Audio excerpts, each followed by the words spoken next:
教青局同多間媒體舉行工作會議，完善颱風或者暴雨發布停課信息嘅機制，並就部分環節出現技術失誤致歉。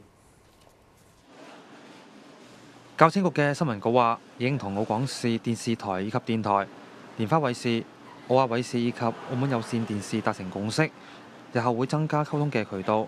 包括設立信息群組，俾各方嘅參與人員同步收到因為颱風或者暴雨導致停課嘅相關信息。會上雙方仲重點檢討3月21號嘅演習流程，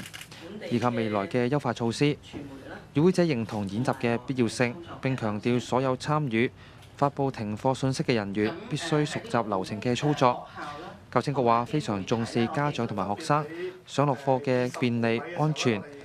就部分環節出現技術失誤，俾眾多家長、學生以及學校帶嚟嘅不便，謹以致歉。此外，將深入檢討，盡一切努力優化機制，並同各部門以及學校保持緊密溝通，防止類似事件再次發生。